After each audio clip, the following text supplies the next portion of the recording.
The lights inside the massive auditorium in Los Angeles shimmered like a sky full of artificial stars, each one pointing toward the center stage where dreams either rose or shattered. The audience was buzzing with excitement, holding their breaths for the next act of the night. Backstage, however, it was a very different world. A young Filipino man stood quietly in the shadows, gripping the fabric of his worn-out shirt as if it was the only thing keeping him grounded. His name was Miguel Santos, just 21 years old, but life had already carved deep lines of struggle into his heart. He had traveled thousands of miles from a small coastal town in the Philippines, where fishing boats rocked gently on restless waves and music was often the only escape from hardship. Miguel wasn't dressed like the polished performers who usually graced this stage. His shoes were slightly worn, his hair unstyled, and his shirt looked like it had survived more storms than he had. When he first walked into the audition room earlier that day, people had noticed immediately, and judged even faster. Some contestants backstage whispered as he passed, "Is he really here to perform? Looks like he got lost. Hope he doesn't embarrass himself out there." Miguel heard every word. He always did, but he didn't respond. He never did, because Miguel carried something stronger than pride. He carried a promise. A promise to his late mother. She used to sing while cooking over a small stove in their wooden house by the sea. Her voice was soft, almost fragile, but it filled their home with warmth even when there was barely enough food on the table. Before she passed away, she held Miguel's hand and whispered, "If you ever sing, don't sing for fame. Sing so people feel something real." That memory was the reason he was here. A stage assistant called his name. "You're up next." Miguel swallowed hard. His heart pounded like a drum fighting to escape his chest. As he walked toward the stage entrance, the crowd noise grew louder, like a wave about to crash over him. The stage manager looked him up and down and asked, almost skeptically, "What are you singing?" Miguel simply said, "Something from my heart." The man shrugged. "Good luck." And then the lights changed. Miguel stepped onto the stage. The audience reaction was immediate, but not kind. A few scattered laughs echoed through the theater. Someone in the front row whispered something to their friend while pointing at his clothes. Even from the judges' panel, subtle expressions of doubt appeared. Simon Cowell leaned back in his chair, arms crossed, scanning Miguel with a familiar expression, skeptical but observant. "Another hopeful," Simon muttered quietly. Miguel stood still under the spotlight. The brightness felt almost overwhelming, like it was trying to expose every insecurity he had ever carried. For a moment, he almost froze. A producer's voice echoed, "State your name." "Miguel Santos," he said softly. "And what will you be performing today?" Miguel paused for a second, then replied, "A song I wrote, about not giving up." A few audience members chuckled. "Let's see it then," someone shouted. Miguel closed his eyes for a moment. In that silence, he wasn't in America anymore. He wasn't in a competition. He was back home, standing by the shore, listening to his mother's voice in the wind. He took a breath, and then he began to sing. At first, it was almost too soft to hear.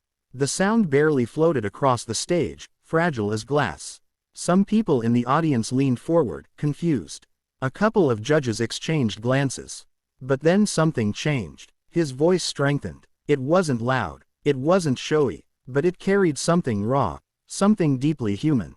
It felt like every note had lived through hunger, through sleepless nights, through walking barefoot on hot roads just to get to school. The laughter stopped. Miguel's voice told a story without needing words. A story of poverty, of dreams too big for his surroundings, of nights spent singing into the ocean because no one else was listening. Simon Cowell, who had initially leaned back in disinterest, slowly straightened in his seat. His expression shifted slightly, just a crack in his usual armor of critique. Miguel reached the chorus, and that's when everything broke open. His voice rose, trembling at first, then stronger, richer, fuller. It was as if something inside him had finally been unlocked. The audience felt it too. The atmosphere in the room changed completely. People who had been smiling moments ago now sat frozen, their eyes fixed on him. A woman in the audience covered her mouth. Someone whispered, "Oh my God." Miguel wasn't just singing anymore. He was remembering. He was grieving. He was hoping. Every lyric felt like it was being carved into the air itself. Backstage, Staff members stopped what they were doing to listen through monitors. Even the stage lights seemed to glow differently. And Simon Cowell, famous for his cold precision and sharp judgments, was now completely still. No smirk, no movement, just watching. Miguel's voice reached a breaking point, a moment where it almost cracked, but instead of breaking, it soared. He pushed through it, as if every struggle he had ever faced was fueling him forward. The audience was silent now. Not the awkward kind of silence from boredom, but the kind that only happens when people forget to breathe. Miguel's final verse arrived. His voice dropped, softer again, almost like a whisper carried by wind.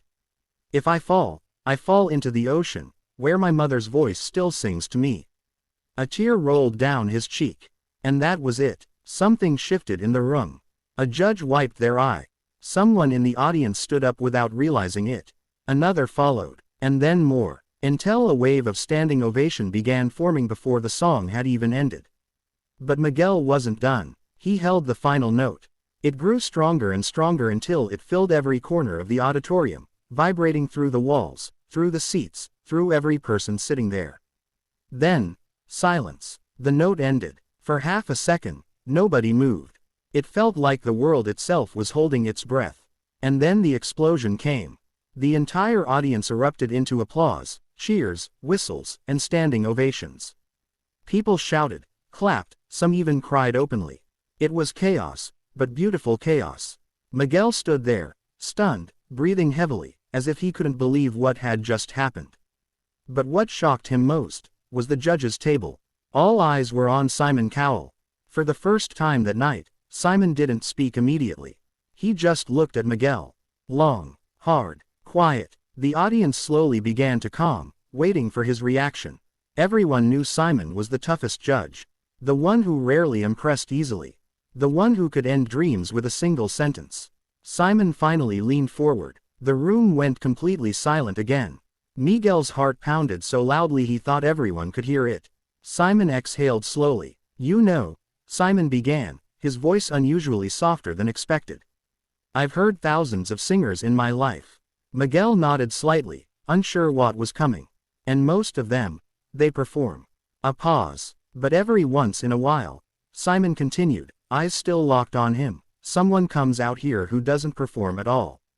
The silence grew heavier. They feel. Miguel's eyes widened slightly. Simon leaned back, shaking his head slowly as if still processing what he had just witnessed. I wasn't expecting that from you, he admitted. Not even close. A faint smile appeared on Simon's face, not mocking, but genuine. That wasn't just singing. That was a story I couldn't look away from. The audience erupted again, louder than before. Miguel covered his mouth in disbelief. Simon raised a hand slightly, continuing. If I'm being honest, when you walked out here, I thought this would be over in 30 seconds. A few nervous laughs from the audience. But you proved me wrong. He paused again, then added quietly, very wrong. Miguel's eyes filled with tears. He had prepared himself for rejection. For polite criticism. For maybe a soft, no. But this was beyond anything he imagined. The other judges began speaking too, praising his authenticity, his voice, his emotional connection. But Miguel barely heard them. His ears were ringing. His heart was overwhelmed. All he could think about was his mother. Somewhere, somehow, she was hearing this. Finally, Simon pressed the final button. Yes. The audience exploded. Miguel's hands shook as he covered his face. He took a step back, overwhelmed, barely able to stand. The stage crew rushed in to congratulate him, but he could barely process anything. Simon leaned forward one last time. Just one thing, he said. Miguel looked up. Don't let anyone make you feel like you don't belong here again. Miguel nodded, tears falling freely now. I won't, he whispered. As he walked off the stage, the applause followed him like a tide refusing to let go. People were still standing, still cheering, still emotional. Backstage, contestants who had mocked him earlier now watched in stunned silence. No one spoke, because they had all seen it. They had all felt it. A boy they thought was nothing had just become unforgettable.